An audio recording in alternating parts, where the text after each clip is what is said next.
Hi guys, welcome to Navatori Colour Talk Show. I'm Faye Louise. And I'm Jossie Yandel. Welcome to the show. Of course, we're still in isolation like many of you out there. But first of all, Jossie, how the heck are you doing? I'm doing okay, and work's just keeping me busy at the moment. But I think everybody now just has kind of accepted that this is the new normal. The figures today are quite scary. Over 700, and I think it was like 760 odd people died in the UK today, which is up from the following 2 days. Like, that is scary. But I just think we just need to keep following the guidelines. If we want this to go down, if we want this to end, we just have to do it now, because it's just going to go on for longer and it could be worse. So if it means for a few weeks you can't see your friends as much as you'd like to, or you can't see family, well, okay then, because I'd rather have a few weeks than months of this.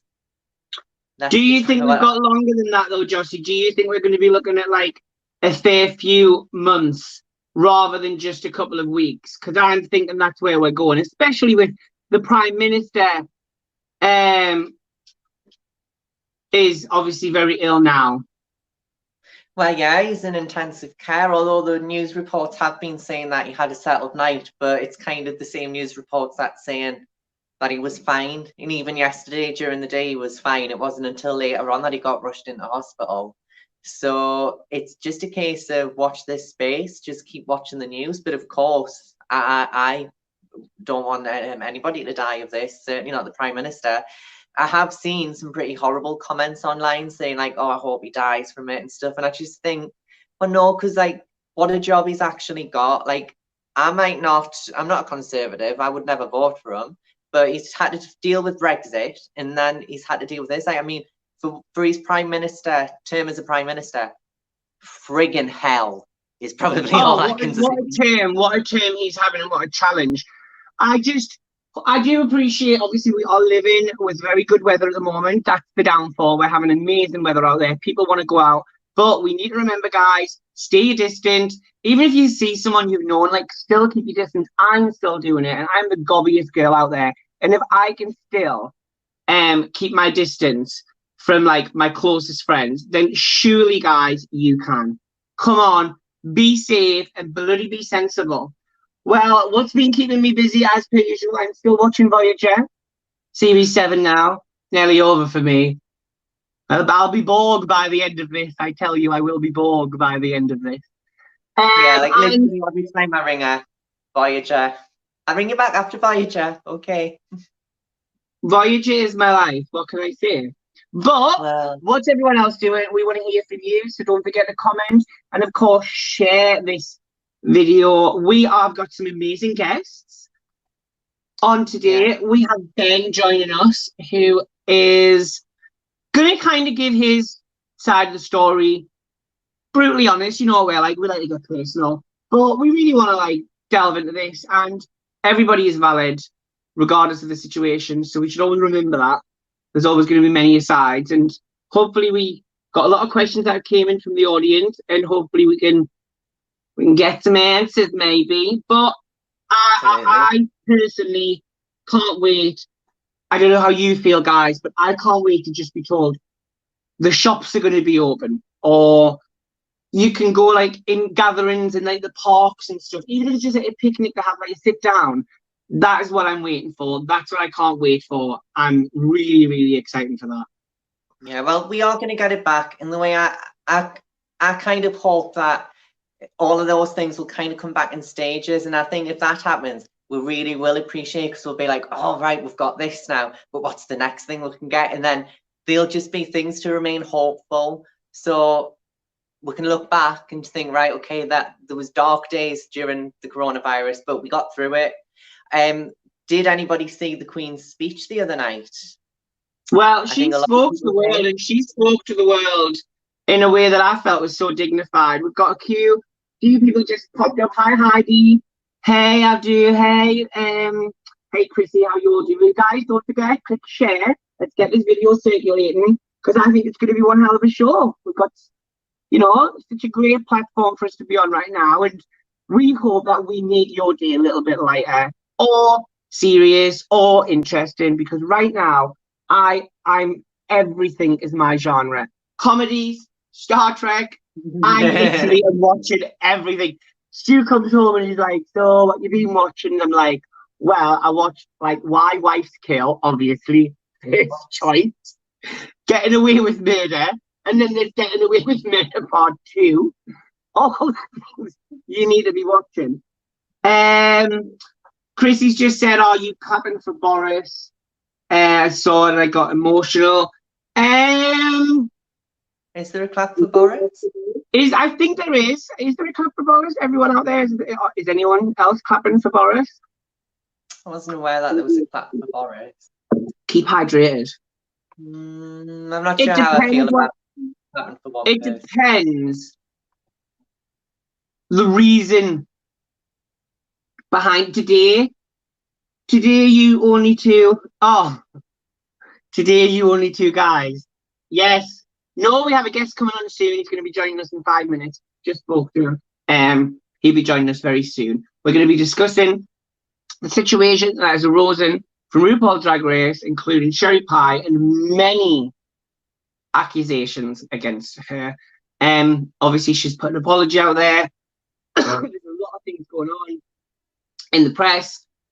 We thought, well, we're nosy as hell, so we were on the show. Can't get in touch with Sherry, but we've reached out to everyone, so we're just going to interview as we see fit.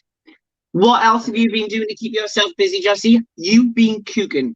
This is a big surprise because this woman doesn't cook, but she has been cooking, and she's been cooking meals. She's a sausage and beans dinner type girl, but she has been cooking food. Isn't that right? I have, yes. I think it's just you need to keep healthy. So I do really through all of this. You've got to keep healthy. So eating junk, eating crap that you're just going to put into your body, it's just not going to do you any good. So eat healthy.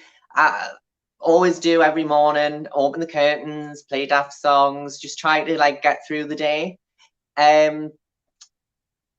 What else has been going on with me? I suppose I've just been, speaking to family, connecting with family members that I haven't spoken to for a while. Well, we still do our we go and see our mum and obviously see how she's doing, but we go to the window. Never thought I'd be doing that, but we do. Yeah. But we're just waiting for Ben to join us and then we can get on with the show. At the moment, my tips, especially because we've just had someone message in, she can't get. So she's wondering if everyone's experiencing the same, because I am. She can't get a slot on online shopping. She can't go out because of circumstances she's in. Stop it. The dogs. She can't go out because of circumstances she's in, but she can't seem to get any allocated slot online. As you've done, Jossie, is there something online that you can enter, like a hospital number or something, so you can get pushed to the queue, or is it just first come, first served? So, well, I was in Morrison's today, having a discussion with the manager, obviously it's me, just about, what the situation is. Key workers, can key workers go down to the show the badge or the let in, or do they still have to queue? So Morrison's, I can only speak for Morrison's, but Morrison's, they have a slot 7 till 8. Originally, it was only for NHS workers, but I showed my work badge today, and I've got a permission slip from my work to say I can go out and stuff. She's a diva. Yeah. So I just said, like if I was to come down at 7 to 8, I'm out there. I might not be working in the eye of the storm, but I'm still protecting the vulnerable people, and I'm still putting myself at risk from walking to my house to where I work. And she was very friendly, and she just said, if you come between 7 and 8, they are letting the key workers in. But that's only for key workers. So if anybody who's not a key worker goes to Morrison 7 and 8, they're not going to be allowed in. They can queue outside, but they're not going to be allowed in. So I also asked her as well about the times, because like 1 hour out of the day for key workers could be a bit tricky for people working nights, people working long shifts. It's a huge logistic shit show. Yeah. That's what it is. It's the biggest logistic shit show ever. I don't know how we're going to come out of this, but we will. Let's go to our guest, Ben. He's just popped up in my box. So I'll just bring him in. Welcome. Hello, how's it going? Hello, how are you? I'm so good. How are you? Very good. So Ben, how are you doing over there? Are you on a lockdown? How's isolation? How have you been coping with COVID-19? Sure. I'm originally from Brooklyn, so that's where I stay. It is crazy in New York City right now. So my parents live in upstate New York, about 5 hours north of the city. So I'm just here. And my last job that I had was working on a cruise line.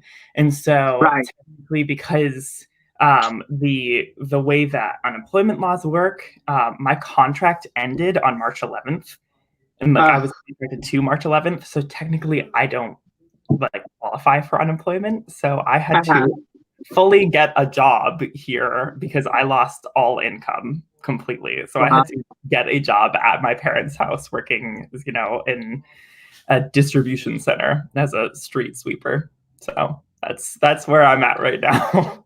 What would you have normally been doing on the cruise ship and things? What kind of work would you have been doing? I was a lead vocalist on the cruise ship. Right. Okay. So it is almost like your stage has been taken away, like many other people. Completely. Yeah. I mean, this is going to be potentially horrific for the entire theater community. It is really scary. I I think a lot of people, it's kind of weird, like obviously why we're gonna have a chat today. Kind of weird that the world's turned on its head a little bit. It's like, whoa, They shit, turn on someone woke up. But before we delve into this situation that has occurred, we want you to let everyone know that's watching who may not know the story, but it's probably a bit hard. But to tell your side of the story, and then we'll begin a little chat. Sure, sure. Okay, so let's see. Where do I start? I met Joey, who is the female impersonator Sherry Pie. I met Joey back when I was in college. When I met him, actually, he was at school 2 years prior to me being at school. And so when I went to go and visit the school prior to me going there, he was actually the person that showed me around the campus. And so I had met him then. We had gone to school together. We had been in a bunch of different productions together. He left school before I did because he was older than me, so he left before.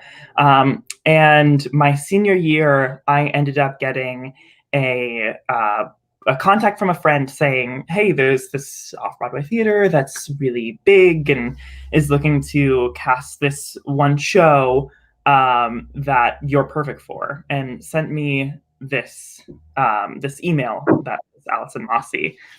And from there, I sent in materials and sent in headshot and resume, and then talked about character development and different things like that.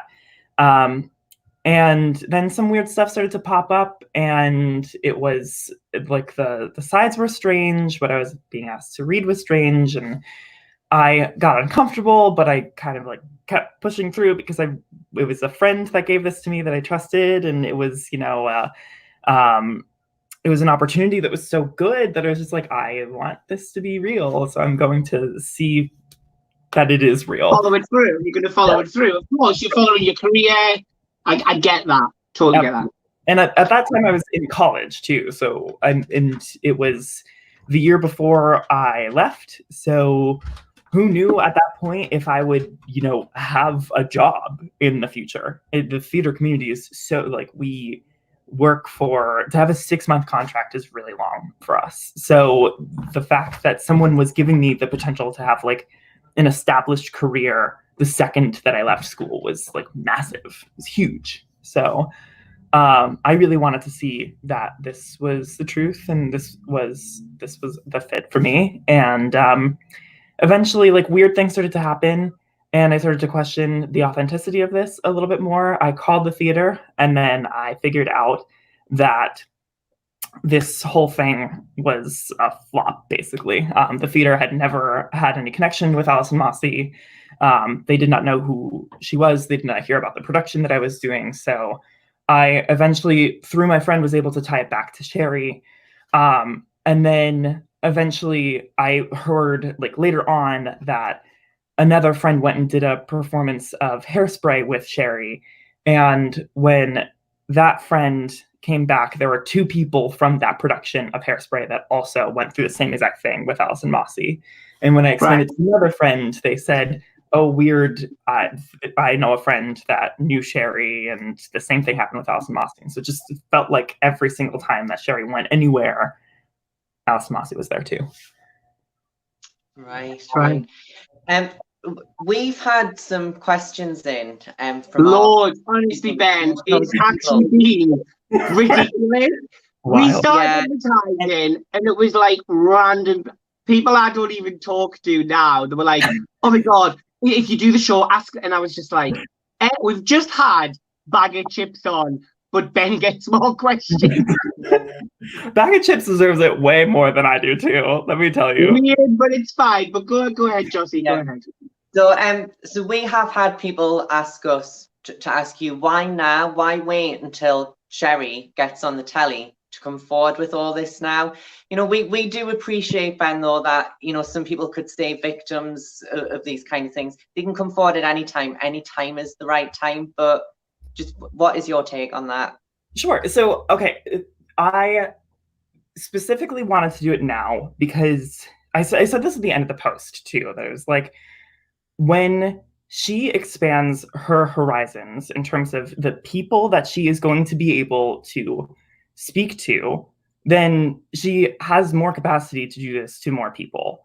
And I think the interesting thing is, like, my story is not that horrible. If you look at what I allege, it is not a terrible thing that she forced me to do. If you look at the other victims, it is a terrible thing that she forced them to do. And so from my standpoint, I kind of was coming forward. I did not believe that this level of, like, this level of craziness was going to happen. I did not think that Sherry was going to get disqualified from Drag Race. I didn't believe that, based off of my circumstance, that she was worthy of letting that happen. You know, and so when other stories came forward, then I was like, okay, yeah, this is the right thing to do, without a doubt. But I decided to do it because I knew that other people were exposed to this, and I knew that with her larger platform, she's going to be able to expose more people, and Drag Race's fans are young. And so if I was impressionable... How old were you at the time? I was 21. Right, okay, I get that. Right. Are you trying to say the more she got famous, the more, I believe, the more people she has access to, right, the more fans can be crazy, especially in drag. Some fans are crazy enough to do anything. Right. Do you believe, almost as if the Alison character, once she get to that level, didn't even need to be there, and are you saying you were really concerned because then she could just do it off her own back and just full access? Yeah, full access. Like anyone across the country, in the US and internationally. I mean, who knows how awful. So since I came forward, it was 9 people so far have come out with public stories. But I can tell you from, like, my personal messages too, about 40 others have reached out to me with similar stories, or with worse stories than what I have. And this was something that, like, there were tons of people that she had affected already, if we brought in the scope of how she was able to, like, reach other people, then we had the potential to make this worse. And I think the last point that I want to say with this too is, like, I'm so happy to answer that question when it comes to, like, my timing and whatnot. But I think a lot of my messaging now has to be about, like, this is one of the biggest times in our community that someone that is a queer person came forward with a story about sexual harassment, and we, like, held people accountable. But I think in the future, it is a kind of a really demonstrative question to be asking, why an accuser is coming out at a specific time. It is my own prerogative to come out as the victim of this story whenever I want to. And so absolutely. It took me almost 5 years to be able to, accept what had happened to me emotionally and then come forward. And so I don't mean this in any way, but I think that if people want to ask me, because I know that my story is really weird and there are lots of weird details to it and it's confusing, but I think in the future, if someone comes forward, the line of questioning of why now is just so not necessary. And we got asked that question. We actually asked the person, what's the relevance? Is there a relevant of time? But it's kind of being a little bit devil's advocate, because a lot of people are going to be like, oh, tell me all the gossip. Sure. So I was like, because we discussed a lot of the questions, and I was like, I don't want to ask that. I wouldn't ask that. But then got to play a little bit of devil's advocate at the moment. Absolutely. But for you, and for the way it's happened, obviously we live in a world now where if you can do anything, be kind, because the world is crazy. Right. On the flip side, the negative backlash, I'm not on about the show or money, bullshit to that. Right. I'm on about some of the real life death threats that have actually been sent to Sherry. Do you, in the back of your mind, think, oh, I just wish that hadn't went that far? I wish that wasn't happening. Without a doubt. I mean, at the end of the day, so I was saying to someone recently that the only reason why Sherry would have done this is because someone had hurt her in the past. And so I think that if we share more kindnesses with each other, that there's less of a capacity that we give other people to do these heinous things. And so if we force her into a place where, if we consistently take this moment and allow it to be really negative towards her, then that pushes her to, potentially want to do more negative things. But if we're kind to her, if we are kind to the people that this happened to, then it's less likely that situations like this arise in the future. Yeah, absolutely. Well, I seen on Sherry's Instagram that comments are limited. So people, obviously, there was trolls out there, but that's kind of been filtered out a little bit now. So, right. Right. Yeah.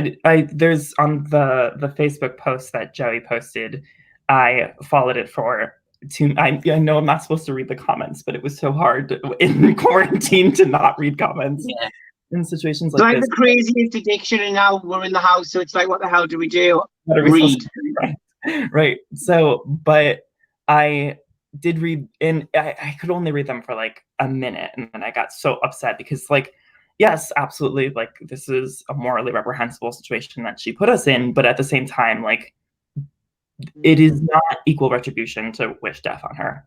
It's just not the same. Yeah, so touching upon, you've just mentioned morals there. This kind of does play a little bit of part of it with this next question, I suppose. But is criminal charges something that you would be able to consider? Is that something that you could bring forward? So in my situation, I actually came forward and I told authorities immediately when that had happened. And from that circumstance, so mine happened 5 years ago. And so the statute of limitations has already run out on that, I'm pretty sure. And so also just sorry, but so you came forward when this originally happened to you? Yes. Yep. Yeah. Right. So I came forward immediately to authorities. And basically at that point too, they said, because the only thing that I had at that point was hearsay, that I was just I can attach this to because a friend gave me this from this friend. And so I only had that, and then I only had my emails and with no address where it was coming from other than just the email address, but you can't trace that easily to another computer. And so I had limited information to give to authorities at that time. So nothing could have come from it. I know that as the stories advanced and as the stories got a little bit further with a lot of the other victims, there is the potential that they might be able to take some legal action. I know in my case, I don't have that capacity though. So it's almost, I feel that's quite unfair on you. It's she didn't break the law with you, but she did a bit bad. The worst here, we'll leave with this. Obviously, everyone is valid.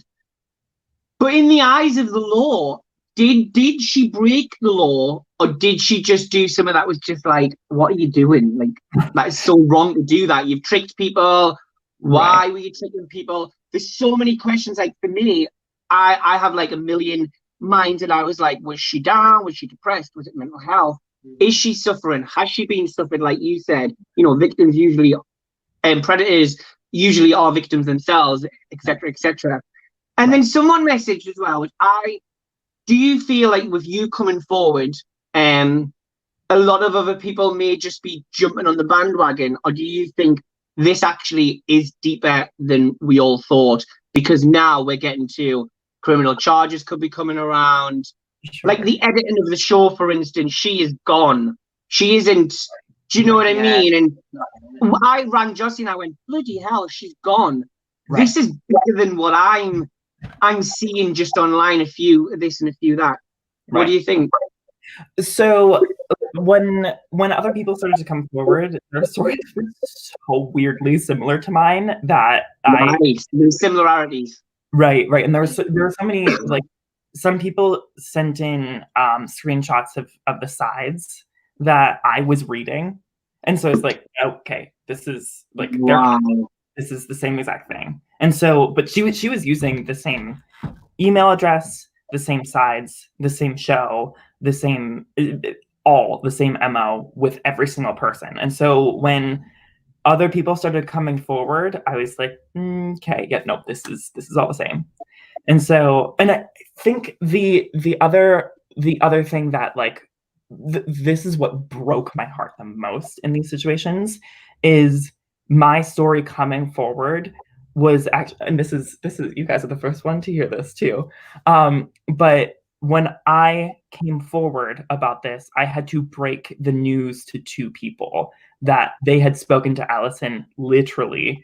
I released the Facebook statement on March 4th. They had spoken to Allison on March 3rd. Also, it's still ongoing. It was ongoing at that time. Oh, wow. So, after looking into it, Jossie, I looked into it a little bit extra over the past couple of days, and I started to have snippets of it. This was still happening when she was filming. Mm-hmm. This is an unusual kind of scenario that is, in my opinion, went too far. She totally went too far. Yeah. A lot of it is contrasting. Obviously, some people is just emailers recording videos, and then a lot of people. There is one guy that said masturbation on camera happened, and for me, I would say to that person, did that not shock you completely? From we're going to rehearse for Nightmare Before Christmas. Would you like to masturbate? Those stories. For me, I hated that the news was pushing those more because I felt like it deteriorated how the truth and the residency of this, and it was derailing it because people were like, "Oh, what? So you're rehearsing for that? Then you wanking yourself up? Why would you wank yourself up? What type of roles?" But this is one thing. Ben, I don't know if you will agree. Jossie will agree. I'll agree.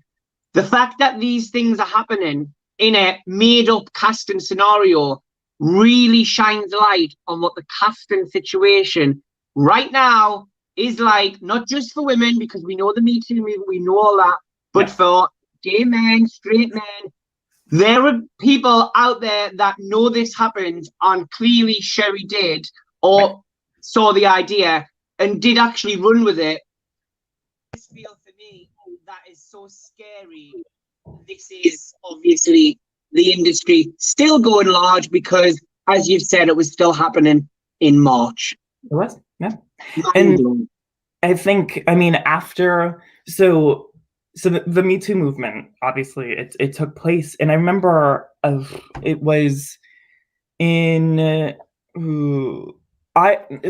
was a few months after, like, the Harvey Weinstein the whole situation had blown up, and I remember someone reached out to me. I won't give too many details, but someone reached out to me from a Broadway show at one that everyone covets, and he said, "Hey, I'm an artistic director here. I do something with the production here, and I know that if he had messaged me on Grindr, and he had said to me, like, if you send me nudes, then I will get you an audition for this." fully after all of this massive exposure of our entire industry, and people still did not realize that this was, this was happening, and this was like in their backyard, and this was something that there was a lot of accountability that was brought towards a lot of people, but there's still more accountability that needs to be out there. And I think it is very true that, like, in my experience, since all of this has happened, I have met some amazing people as casting directors, and for the most part, people have their hearts in the right place and are doing their job and doing it very well. And so to say that, like, our entire industry, that this is all tainted, I think is too far. But at the same time, there are still people in our industry who are taking advantage of their placement at the top. And yeah. Do you think it could be, not me throwing any directions, but do you think it could be the drag kind of culture, very sexualized as a culture? Do you think Sherry somewhat got lost in that and just was lost? I think I'm not too sure, because it still happened like in March. So that for me stops me from agreeing with that. But I didn't know what you thought about it. Right. I would definitely. I don't know. I think that's a harder comparison to make, just because, I mean, a lot of what she was doing, it was casting directors that had nothing to do with drag, and so it had exclusively to do with my industry as compared to there was no mention of Sherry Pie at any point. There was no mention of drag and her persona. So it was exclusively just like her in a casting director lens. And so I think to draw in where drag is, I think is really difficult. And I want to say, if I can have like 2 seconds to say this too, I am obsessed with the drag community, and they are so, especially some queens from New York, the ones that have reached out to me, I am so appreciative of all of them. Like, specifically, I want to call out Pissy Miles, Jasmine Rice LaBeija, Marty Gold Cummings, and the ultimate Sissy Walken.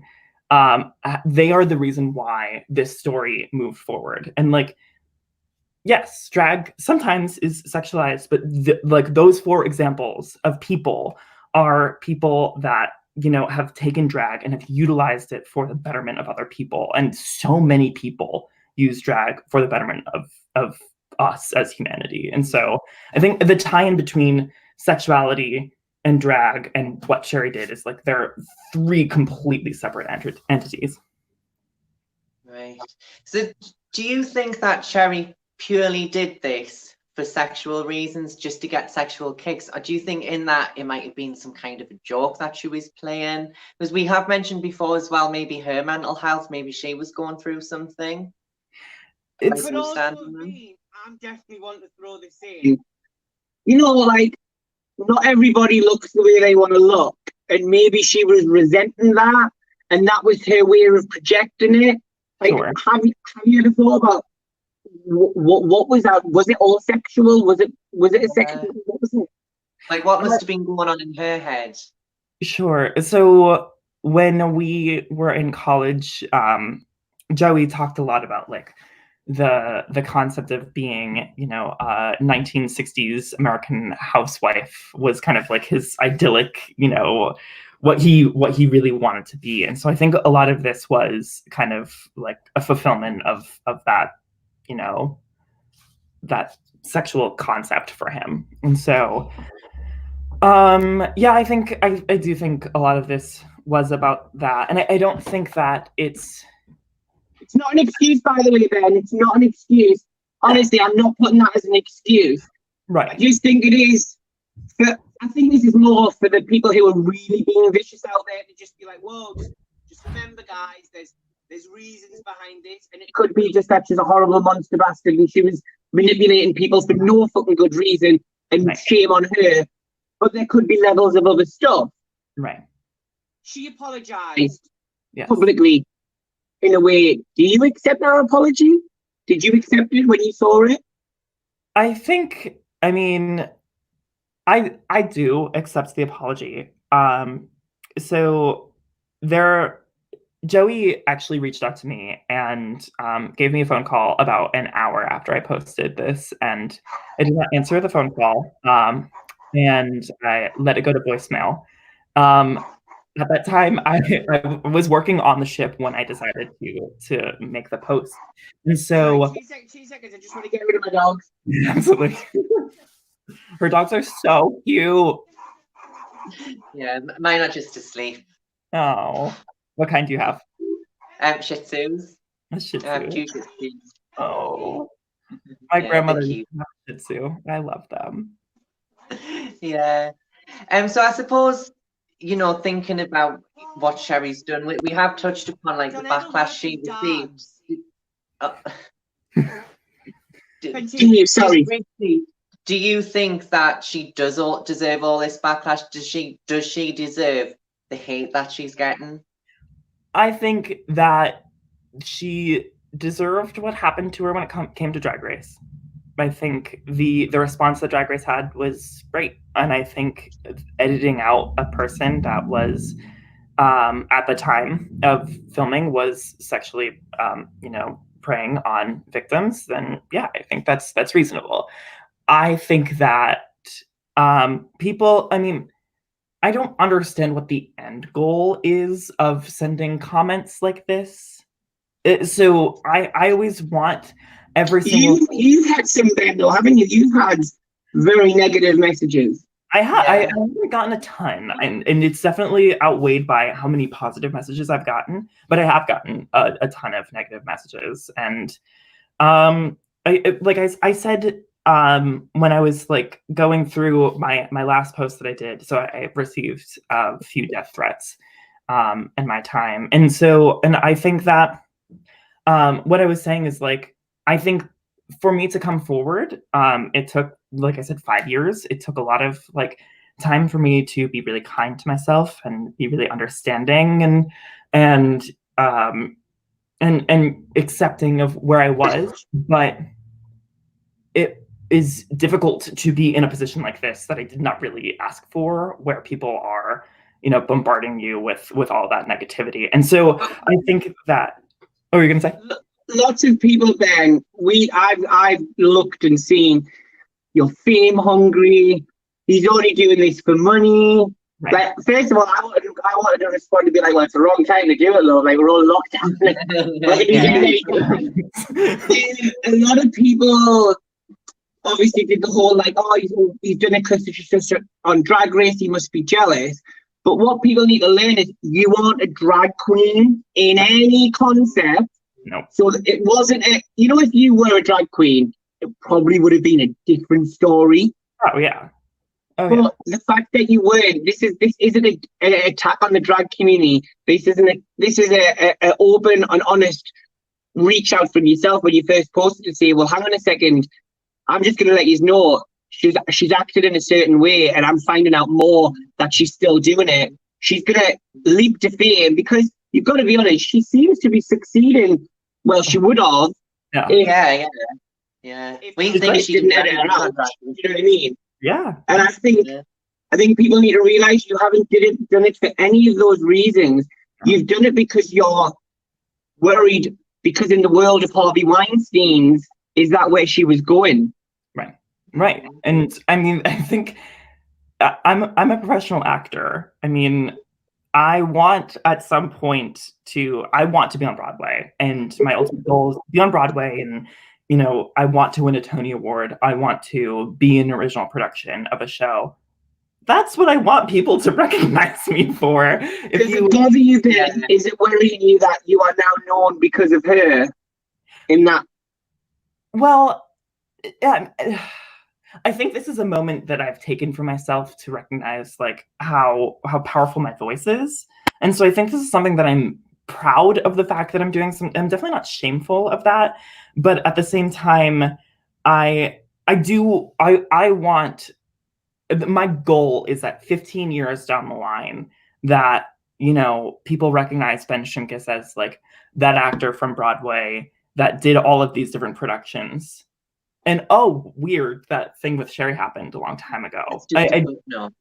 But not only that, I think this is a lovely way for you to say, I'm in this industry, I'm going to go to castings, and you can't play this bullshit with me because I'm going to call you out at the first moment.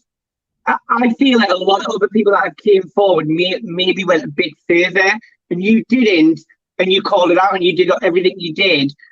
Because realistically, if none of this ever came out, and nothing ever happened, and Sherry Pie became one of the biggest drag queens ever, then went on to another series, and did, like, how big does she have to be before she's gone that step further, like we have seen with Harvey Weinstein? Right, Which right. could have happened.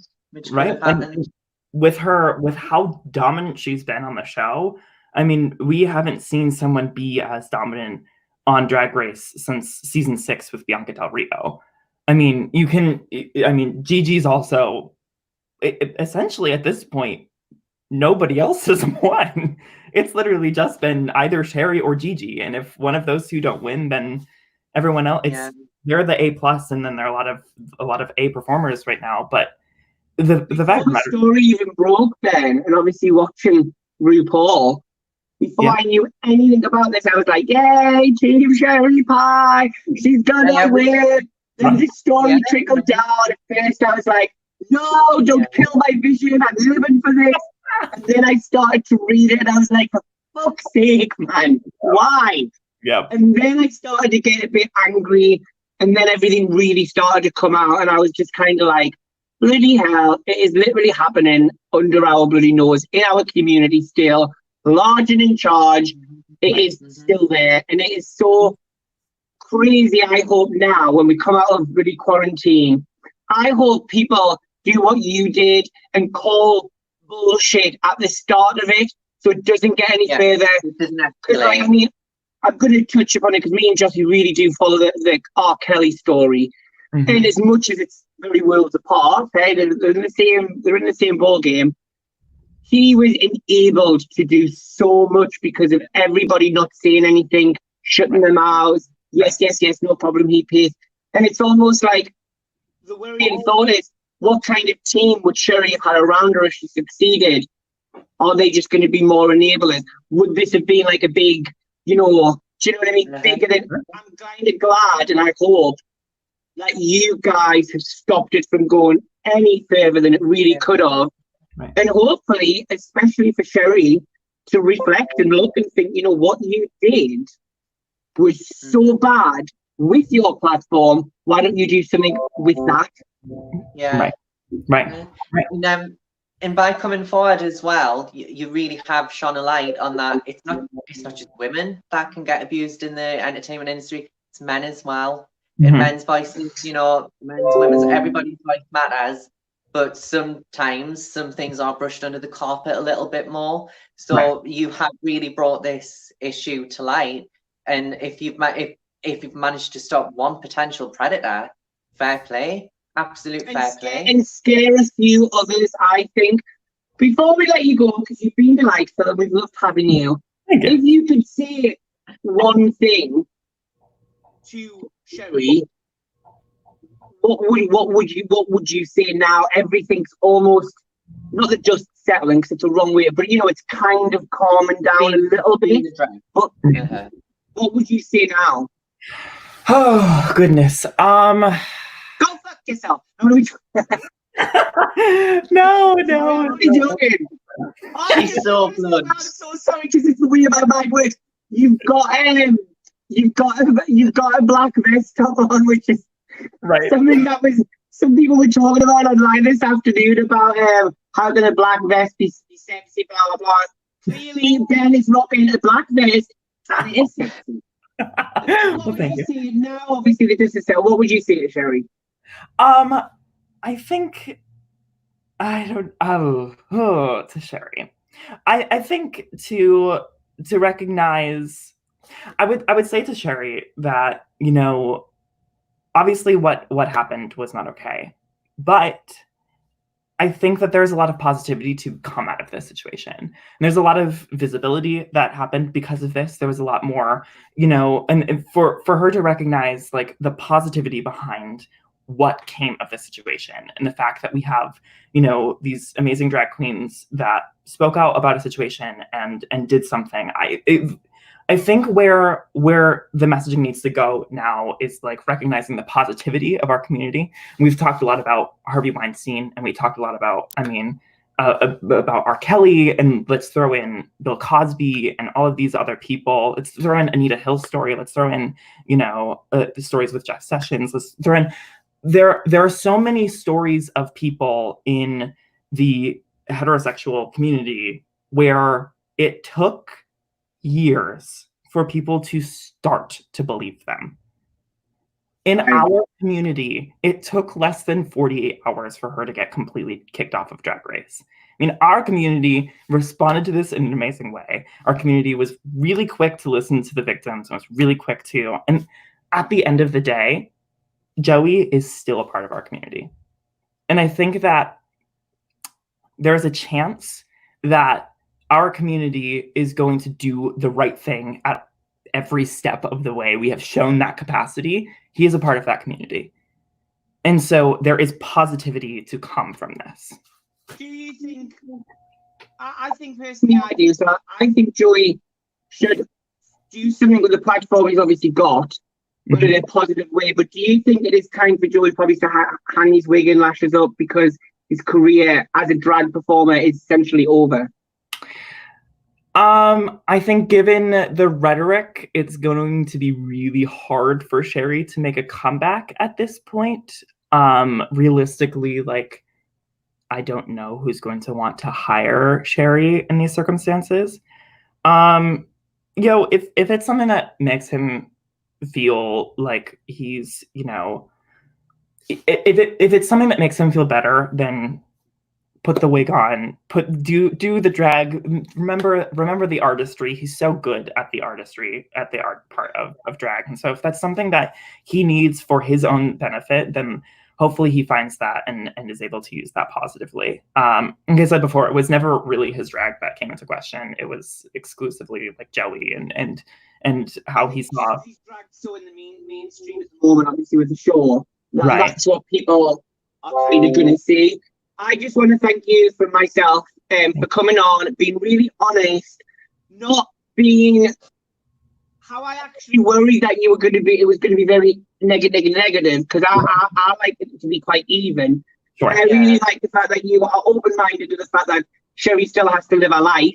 Joey still is here, and we all need to remember that. And just for your bravery as well, like, well done for coming forward and just standing by your ground. It's very, very, very empowering.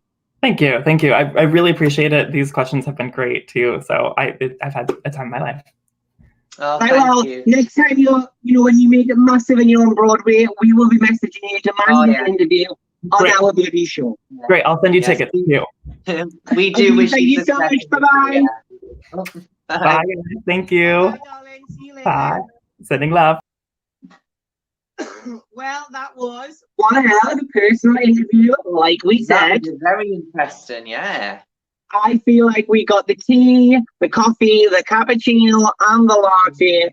And I love the fact that Ben is so positive and still going strong as Ben. And it hasn't changed who he is on the outside.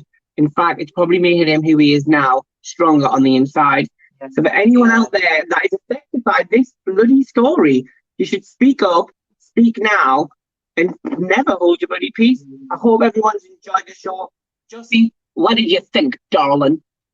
So, like I said, I think it's quite admirable that Ben did come forward. I didn't know that this was still ongoing. I purely thought, was this just something they did in college? Was it a bit of like a schoolboy prank kind of thing?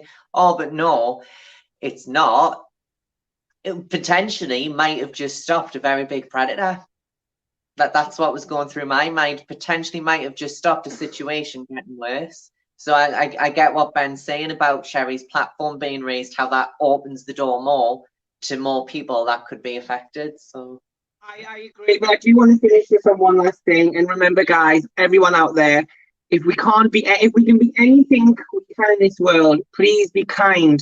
Because I would not want anything detrimental to really impact somebody who is still going through this situation to do something silly. So be kind, guys, and remember, be safe and wash your bloody hands. Yeah, she said it. On Thursday, we'll announce our guest later on tonight. I've been Faye Louise. And I've been Jossie. And my dog's made so much noise. We love you guys. Keep sharing. Subscribe to Instagram and Twitter and everything. And we'll see you later in the week. Bye from me. Bye.